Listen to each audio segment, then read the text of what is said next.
कागरू का हाल भैया पूर्वांचल के। आज बात हुई पूर्वांचल में रवि किशन और खेसारी लाल यादव के झगड़ा की। जी हाँ, पूर्वांचल की बात में बात करेंगे भोजपुरी नेता और अभिनेता। जी हाँ, नेता और अभिनेता दोनों, रवि किशन, खेसारी लाल यादव और पवन सिंह की। पूर्वांचल की बात में आपको जब बिहार चुनाव था तब हमने खूब बताया कि कैसे इन लोगों के बीच एक राइवलरी उठ के सामने आई। खासकर पवन सिंह बनाम खेसारी लाल यादव, रवि किशन बनाम खेसारी लाल यादव, और अब इस पे एक और नया मोड़ आ गया है। दरअसल रवि किशन ने एक वीडियो में मजाक के तौर पर कहा, या कहिए कि सीरियस कहा, व्यंग कसते हुए कहा कि पहले खेसारी लाल यादव जब मिलता था तो घुटने के नीचे पांव छूता था और अब घुटने से ऊपर आ गया है। ये बात व्यंग में कही गई, तंज में कही गई, किस तरीके से कही गई, ये खूब चर्चा रहा। और ये सारे जो सवाल जवाब या कहिए जो इस तरीके के आरोप प्रत्यारोप है बिहार चुनाव से शुरू हुए, जब से खेसारी लाल यादव राजद के टिकट पर यानी कि राष्ट्रीय लोकदल के टिकट पर चुनावी मैदान में बिहार में उतरे। और बीजेपी के नेता, वो चाहे पवन सिंह हो, वो चाहे रवि किशन हो, उन्होंने उनका खूब विरोध किया और खूब जुबानी जंग हुई। निरहुआ ने तो कहा कि अगर ये आदमी मंच पे गाली देता है, सड़क पर गाली देता है, तो सड़क पर जूता मारा जाना चाहिए। इस तरीके की भी टिप्पणी हुई। लेकिन अब खेसारी लाल यादव ने नया दाव खेला। खेसारी लाल यादव ने कहा रवि किशन तो उनके सीनियर हैं, वो तो उनके पांव छूते हैं, ये उनका संस्कार है और वो कल भी मिलेंगे तब भी पांव छुएंगे। छूने के मामले में रवि किशन ने आप पे तंज कसा था और कहा था कि पहले घुटने के नीचे छूता था, फिर घुटना पे छूता था, फिर घुटना छूता था, उसके बाद नहीं। देखिए बात तो क्या लगता है कि इस तरीके का बयानबाजी करना चाहिए? मुझे लगता है कि मेरे अंदर सम्मान है। आज भी वो मिलेंगे तो एक छोटे भाई होने के नाते मैं हमेशा से उनका पैर छूऊंगा। अब ऐसा तो नहीं कि मैं दंडवत अब साष्टांग तो नहीं हो सकता ना। आज भी मैं अपने पापा का भी पैर छूता हूँ तो ऐसे ही झुक के छूता हूँ। अब उनके विषय में क्या है, बट मेरे विषय में आज भी है कि मैं एक ऐसे पिता का बेटा हूँ कि उन्होंने मुझे संस्कार सिखाया है और एक छोटा होने के नाते आजीवन उनका पैर मुझे छूना है और मैं छूँगा। अब वो उस विषय को कैसे लेते हैं, उस सम्मान को कैसे अपने अंदर लेते हैं, ये उनका अपना विषय है कि शायद वो रिजर्व ही नहीं करते ऐसे सम्मान के लिए। बट ठीक है, मेरा कर्तव्य है कि मैं उनको सम्मान हमेशा दूं और आजीवन ऐसे देते रहूंगा। उनकी अपनी इच्छा है जो मुझे किस भाव में देखते हैं। क्या लगता है खेसारी लाल यादव ने चुनाव लड़ा जिसके वजह से आज अलग थलग पड़ गए हैं? अरे आपके बड़े भाई थे वो आज लगातार नहीं, चुनाव लड़ने की वजह से नहीं। देखिए, मन में अगर सम्मान, भगवान अच्छी बताइए, अगर हम बीमार होते हैं तो क्या भगवान को भूल जाते हैं? अगर हम सुखी होते हैं तो क्या भगवान को भूल जाते हैं? ऐसा नहीं है। हमारा उन लोगों से रिश्ता हमेशा से छोटा बड़े का रहा है। और चुनाव लड़ने में ठीक है, वो पार्टी किसी दूसरे विचारधारा का, मैं दूसरे विचारधारा का हूँ, लेकिन एक कलाकार होने के नाते हमारे लिए कोई पार्टी मायने नहीं रखती है और मैं आजीवन ऐसे ही रहूँगा। मेरे लिए कोई पार्टी मायने नहीं रखती है। उस समय भी मैं लालू परिवार का बेटा ही था, लेकिन उसके बावजूद भी मैं पवन भैया का प्रचार किया था, आपके मनोज भैया का प्रचार किया हूँ। सबसे पहले जब रवि भैया चुनाव लड़े थे कांग्रेस से तो उनके लिए मैं गाना गाया था। तो वो मेरा अपना विषय है कि मैं हमेशा से उन लोगों के लिए खड़ा रहा हूँ। हाँ, वो मेरे लिए खड़े होते हैं नहीं होते हैं पूरी दुनिया जानती है, बट ज़्यादा विषय नहीं है क्योंकि मैं लड़के बड़ा हुआ हूँ और जो लड़के बड़ा हुआ है आप उसको शब्दों से छोटा नहीं कर सकते। तो अब ये सच में पांव छुएंगे या फिर ये भी व्यंग है, ये भी एक बड़ी बात है। ना सिर्फ खेसारी ने रवि किशन को जवाब दिया बल्कि पवन सिंह को भी जवाब दिया। पवन सिंह ने कहा कि वो कभी अब खेसारी लाल यादव से मिलना नहीं चाहते हैं। इसका जवाब देते हुए खेसारी ने कहा कि कौन सा उनके मिलने से मेरा घर चलता है।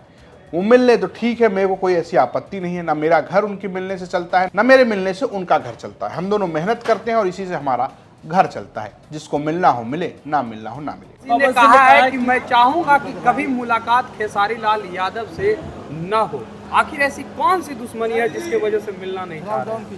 कोई बात नहीं, अगर वो नहीं मिलना चाहते हैं तो सही बात है, उनकी अपनी इच्छा है और हर आदमी अपने जीवन में आज़ाद है। क्या वो किसी से मिले या ना मिले ये उसका अपना विषय है और हमेशा से मैं सबको सम्मान ही देता हूँ। ये उनकी अपनी निजी राय होगी। ना उनके मिलने से मेरा घर चलता है और ना मेरे मिलने से उनका घर चलता है। हम दोनों मेहनत करते हैं तो ही बड़े होते हैं, या लोगों के दिल में हमारी जो छवि बनी है, बेहतर काम करने की वजह से, बेहतर कलाकारी करने की वजह से, बेहतर गाना गाने की वजह से, या सिनेमा या मूवी जो भी हो, हम एक कलाकार के तौर पे मुझे लगता है कि ये चीज़ें होती रहती है। इस पे ज़्यादा बहस करने की ज़रूरत नहीं है। मिलेंगे कि नहीं?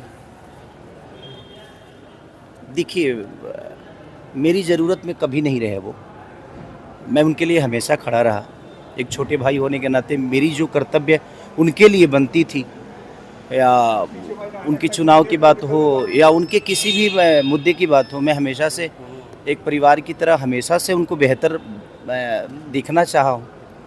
और उनकी अपनी इच्छा है कि मुझसे मिले या ना मिले, क्योंकि मैं यहाँ तक पहुँचा हूँ तो उनसे मिल के नहीं पहुँचा, बल्कि मैं मेहनत करके पहुँचा हूँ। कभी ये सब दोस्त हुआ करते थे, एक दूसरे के पक्ष में हुआ करते थे। हालांकि पवन सिंह और खेसारी की दुश्मनी तो थी, लेकिन रवि किशन, मनोज तिवारी या नीलेश लाल यादव, निरहुआ और खेसारी के बीच में इस तरीके का टकराव सार्वजनिक मंचों पर नहीं था। लेकिन जब से इनके बीच राजनीति आई है, टकराव बढ़ गया है। अब रवि किशन खेसारी को घेरते हैं, पवन सिंह खेसारी को घेरते हैं, यहाँ तक कि मनोज तिवारी को छोड़ दिया जाए तो दिनेश लाल यादव, निरहुआ भी खेसारी को घेरते हैं और क्या कुछ नहीं कहते हैं। खेसारी भी उसी तरीके का जवाब देते रहते हैं। फिलहाल ये खबर चर्चा में थी, तो हमने आपको बताया कि आखिर क्या चल रहा है पूर्वांचल के भोजपुरी स्टार के झगड़ों की कहानी में। आपको ये स्टोरी कैसी लगी हमें कमेंट बॉक्स में जरूर बताएं। देखते रहिए, अभी तक नमस्कार। आपके संबंध मीट व्यापारियों से हैं, बीफ व्यापारियों से हैं, जो भैंस का, बकरे का व्यापार करते हैं। आप उनके साथ अल्दुआ कंपनी में डायरेक्टर रह चुके हैं। और आप हिंदुओं की बात कर लें, आप शाहरुख खान को गद्दार कर लें, लेकिन आपके संबंध देखिए मेरी जानकारी में कुरैशी जैसे मेरी पूरी जानकारी में है। पहले तो मैं आपको एक बात बताऊं कि ये अब तो अखिलेश के चेले चपाटे इसे उठा रहे हैं। ये 2013 में आजम खान और शिवपाल जी ने प्रेस की थी और प्रेस करके मुझ पर आरोप लगाया था यही सेम 100% यही सेम कि ये अल्दुआ कंपनी संगीत सोम की है। हमने तब चैलेंज किया था मीडिया के सामने कि अगर आजम खान हमें इसमें हमारा जरा सी भी संलिप्तता किसी मीट फैक्ट्री या मीट वाले से दिखा दें तो हम राजनीति छोड़ देंगे, देश छोड़ देंगे, नहीं तो आजम खान को छोड़नी पड़ेगी। आप लगाइए कि उस टाइम मेरठ के जो कमिश्नर थे उन्होंने इसकी जांच की। ये 2005 या 6 में हमने एक जमीन खरीदी, 7-8 महीने हमारे पास वो जमीन रही, हमने बेच दी। आज इस बात को मेरे ख्याल से 20 साल हो गए। 20 साल पहले हमने जमीन खरीदी और जमीन बेच दी। वो अल्दुआ कंपनी एक थी, उसके नाम थी, वो कोई मीट फैक्ट्री नहीं थी, एक कंपनी थी।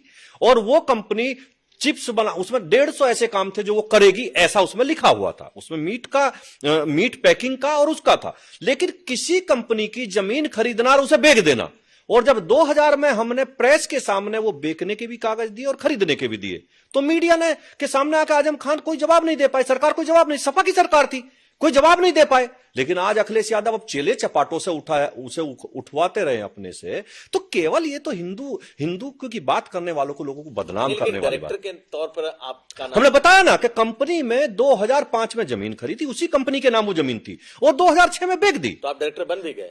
जो कंपनी लिए as it is company transfer हुई, हमने बेची एज इट इज ट्रांसफर हो गई। हम आज तो उसमें 20 साल से कुछ नहीं है।